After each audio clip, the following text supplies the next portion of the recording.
My topic today is nuclear disarmament. Now I am become death, the destroyer of worlds. I suppose we all felt that, one way or another. Those were said by J. Robert Oppenheimer in an interview discussing the first atomic explosion. Earlier this year, as you may know, Russia invaded Ukraine. And as the war has gone on, the Russian government has repeatedly made threats to escalate the war into one of nuclear proportions. This has brought nuclear disarmament back to the center of the world stage. I chose this topic because I'm an avid student of military history and technology. I've been reading about them since I was young.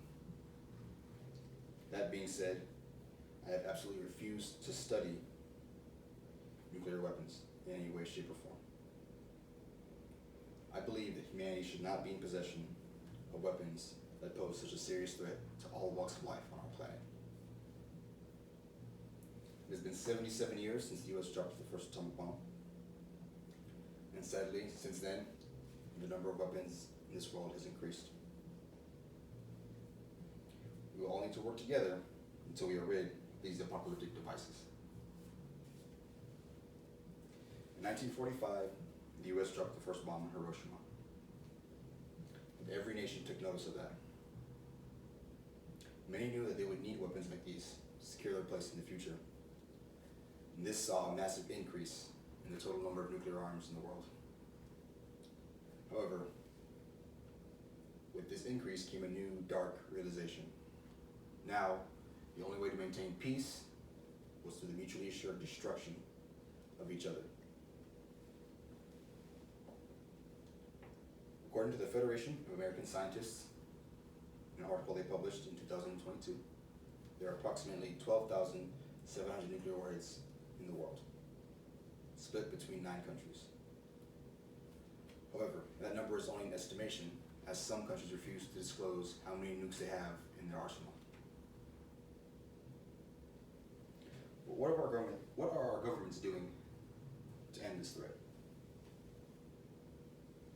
So according to the United Nations, in articles they published in 2018,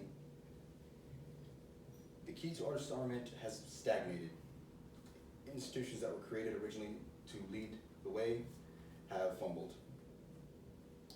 They have instead proposed that new institutions and committees be created that would reinvigorate the international movement to disarm and bring disarmament back to the forefront of world peace talks. The Pacific Northwest National Laboratory, in an article they published in 2012, said that disarmament would be taken in small steps, as no country would be willing to completely dismantle what they see as the key to their defense. New measures are being proposed, as well as some old ones. In 2000, the Plutonium Management and Disposition Act was proposed. It sought to encourage disarmament by turning weapons-grade plutonium into fuel for nuclear reactors, or simply dispose of it completely. That act could provide the groundwork for future acts written to encourage countries to dismantle their stockpiles. What can we as citizens do?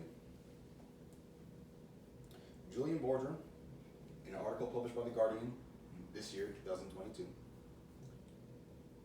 brings the spotlight on the ICAN movement, the International Campaign to Abolish Nuclear Weapons. ICAN seeks to bring people together to ban the bomb, and they do this by working together with like-minded organizations and by showing how nuclear weapons affect us in everyday lives and in other social issues.